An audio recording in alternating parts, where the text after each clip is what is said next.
Hey guys, good morning, नमस्ते।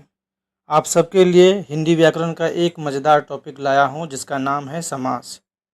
तो बिना देर के स्टार्ट करते हैं। समास को इंग्लिश में कंपाउंड कहते हैं। कंपाउंड का मतलब जोड़ना। यानी मैं ऐसे समझाता हूँ कि एक शब्द हमने लिया नेत्रहीन। नेत्रहीन एक्चुअल में कैसे बना है कि नेत्र से हीन, इसमें दो पद हैं, नेत्र और एक हीन, और इनके बीच से कारक विभक्ति है। उस कारक विभक्ति का लोप हो जाता है, यानी वो कारक विभक्ति गायब हो जाती है, तो हमें मिलता है नेत्रहीन। तो इस तरह नेत्रहीन एक समासिक पद है, यानी समास है। तो चलिए देखते हैं परिभाषा को। समास दो या दो से अधिक पदों के मेल से उत्पन्न विकार यानी परिवर्तन को समास यानी संक्षेप कहते हैं। जैसा कि आप देख चुके हैं, नेत्रहीन शब्द में दो पद हैं, नेत्र और हीन। इनके बीच कारक विभक्ति से लोप हो गई, जिससे हमें मिला क्या, उसमें आया परिवर्तन क्या, और बना नेत्रहीन। तो वो एक समास है। नेत्रहीन तो समास है, लेकिन मैंने जैसा पहले कहा कि नेत्र से हीन ये क्या है, तो यही तो विग्रह है, क्योंकि विग्रह शब्दों को विस्तार करके लिखना होता है। आइए देखते हैं समास के भेद को। तो समास के 6 भेद हैं। अव्ययी भाव समास, तत्पुरुष समास, कर्मधारय समास, द्वंद्व समास, द्विगु समास, बहुब्रीहि समास। एक एक करके सभी समास के भेदों को देखेंगे। पहला, अव्ययी भाव समास। इस समास का पहला पद अव्यय और पूरा पद क्रिया विशेषण होता है। यूं कहिए कि ये समास क्रिया विशेषण ही है, यानी क्रिया विशेषण शब्द अव्ययी समास होते हैं। जैसे आजीवन, दिनों दिन, हाथों हाथ, रातों रात, यथाशक्ति। आप देख पा रहे होंगे कि यहाँ पहला पद अनु, आ, प्रति, भर, यथा, यावत आदि दिया गया है, और इन पदों से मिलने से जो क्रिया विशेषण शब्द बन रहे हैं वो अव्ययी समास हैं। समास का दूसरा भेद तत्पुरुष समास। एक शब्द लिया कामचोर, इसमें चोर प्रबल है, मतलब कि कामचोर की वैल्यू चोर के आने से बढ़ जाती है। चोर शब्द, चोर पद जुड़ने से बढ़ती है। आप परिभाषा में भी देख सकते हैं कि जिस समासिक पद का उत्तर पद यानी बाद का पद प्रधान हो तथा दोनों पदों के बीच कारक चिन्ह लुप्त हो जाता है, उसे तत्पुरुष समास कहते हैं। जैसे मैंने उदाहरण दिया, काम चोर, काम की चोरी करने वाला। नेत्रहीन, नेत्र से हीन। देखिए, नेत्रहीन शब्द में अगर हीन ना हो, हीन वाला पद न जुड़ा हो, तो इस पूरे शब्द का उतना प्रभाव नहीं होगा। तो उत्तर पद इसीलिए मैं बोल रहा हूँ कि प्रधान होता है। इस स्लाइड में आप देख सकते हैं कारक चिन्ह। कर्ता ने कर्म को करण से, संप्रदान को के लिए अपदान से, संबंध का के की रा रे री, संबोधन हे अरे अहो अजी। आप यहाँ देख पाएंगे कि करण में भी से है और संप्रदान में भी से है चिन्ह है, लेकिन दोनों में अंतर है। करण साधन के रूप में होता है, जैसे वह बस से जाता है, जबकि अपदान में से का प्रयोग अलगाव के लिए होता है या तुलना के लिए होता है।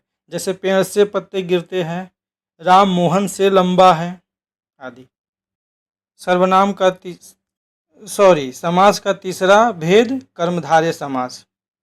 इसकी परिभाषा है, ऐसे समासिक पद जिसमें यदि विशेषण विशेष्य या उपमेय उपमान संबंध बनता हो, वहाँ कर्मधारय समास होता है। तो हमें ज़रूरत है सबसे पहले विशेषण और विशेष्य या उपमेय उपमान क्या है, इस बात को समझना। उदाहरण के तौर पे एक शब्द लिया काली गाय। इसमें काली विशेषण है और गाय विशेष्य है, मतलब जिस शब्द की विशेषता बताई जाए वो विशेष्य है और विशेषता बताने वाला शब्द विशेषण है।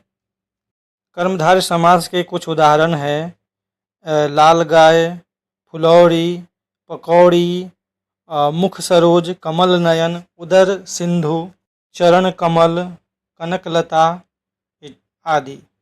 कर्मधारय समास की पहचान।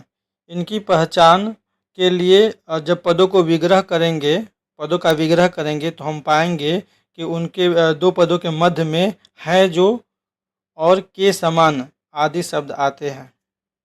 जैसे कमल नयन, कमल के समान नयन। समास का चौथा भेद है द्वंद्व समास। यह बहुत आसान है।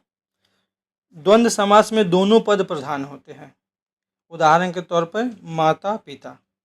अब आप देख लीजिए कि घर में किसकी अधिक भूमिका होती है? दोनों की समान भूमिका होती है, माता पिता, भाई बहन। और उदाहरण है गौरी शंकर, मैं तुम, राधा कृष्ण, जलवायु। द्वंद्व समास को पहचानने के लिए इन समासिक पदों का विग्रह करेंगे तो हम पाएंगे कि अवयव और या अथवा प्राप्त होता है। जैसे गौरी शंकर शब्द देखिए, इनको तोड़िए तो गौरी और शंकर और मिला हमें। पाप पुण्य, पाप और पुण्य, अपना और पराया। द्वंद्व समास वाले शब्द के बीच हाइफन यानी योजक चिन्ह होता है, लेकिन कई बार नहीं भी होता है। जैसे आप उदाहरण के तौर पे देख लेंगे जलवायु। समास का पांचवा भेद द्विगु समास। द्विगु समास जिस समासिक पद का पहला पद संख्यावाचक हो, जैसे त्रिभुज, दोपहर, चौराहा, नवरात्र, तिरंगा, सप्ताह आदि। अंतिम बहुब्रीहि समास, जिस समस्त पद में कोई पद प्रधान न हो और दोनों पद मिलकर किसी तीसरे पद की ओर संकेत करें। जैसे एक उदाहरण दशानन। दशानन शब्द बना है दस और आनन। दस का मतलब होता है 10 और आनन मतलब सिर, 10 सिर वाला। लेकिन इसका ये किसी तीसरे शब्द की ओर संकेत कर रहा है जो रावण है। मतलब दशानन का मीनिंग रावण। तो बहुब्रीहि समास में इस तरह से हम बहुब्रीहि समास को पहचान पाएंगे। बहुब्रीहि समास के अन्य उदाहरण हैं त्रिनेत्र, पीताम्बर, षडानन। इन शब्दों का मतलब कुछ और होता है, किसी तीसरे शब्द की ओर संकेत करते हैं। ये बहुब्रीहि समास। आप देख लीजिएगा इस स्लाइड में बहुब्रीहि समास के कुछ उदाहरण हैं लंबोदर, दशानन, चक्रपाणि वगैरह वगैरह। कई बार हम कंफ्यूज रहते हैं कि चौराहा द्विगु समास हो गया और त्रिनेत्र बहुब्रीहि समास, ऐसा कैसे? क्योंकि त्रिनेत्र में भी पहला पद संख्यावाचक है, चौराहा में भी पहला पद संख्यावाचक है। लेकिन संदेह में पड़ने की कोई ज़रूरत नहीं। त्रिनेत्र किसे कहते हैं? त्रिनेत्र भगवान शिव को बोलते हैं। ये एक तीसरे पद की ओर संकेत कर रहा है, इसलिए यहाँ पर त्रिनेत्र द्विगु समास न होकर बहुब्रीहि समास है। जबकि चौराहा पहला पद संख्यावाचक है, इसलिए ये द्विगु समास है। आप सब इस स्लाइड का स्क्रीनशॉट जरूर ले लीजिएगा, क्योंकि इस एक पेज से ही पूरे समास को समझा जा सकता है। देख सकते हैं अव्ययी भाव समास। अव्ययी भाव समास यानी क्रिया विशेषण शब्द, जैसे भरपेट, यथासंभव। तत्पुरुष समास में क्या होता है? कारक विभक्ति होती है। विद्यालय, विद्या के लिए आले। नेत्रहीन, नेत्र से हीन।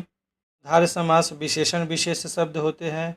कमल के समान नयन, कमल नयन, लाल गाय। द्वंद्व समास दोनों पद प्रधान, माता और पिता, सुख और दुख। द्विगु समास का पहला पद संख्यात्मक होता है, दोपहर, सप्ताह, नवरात्र। बहुब्रीहि समास कोई भी पद प्रधान नहीं होता है, ये तीसरे शब्द की ओर, तीसरे पद की ओर संकेत करते हैं, जैसे दशानन, त्रिनेत्र। गाइस, ये रहा समास। आशा है कि ये वीडियो आपके लिए बहुत उपयोगी साबित होगी। नोट्स का PDF डाउनलोड करने के लिए आप मेरे टेलीग्राम चैनल से जुड़ सकते हैं। चैनल का लिंक आपको मेरे डिस्क्रिप्शन बॉक्स में मिल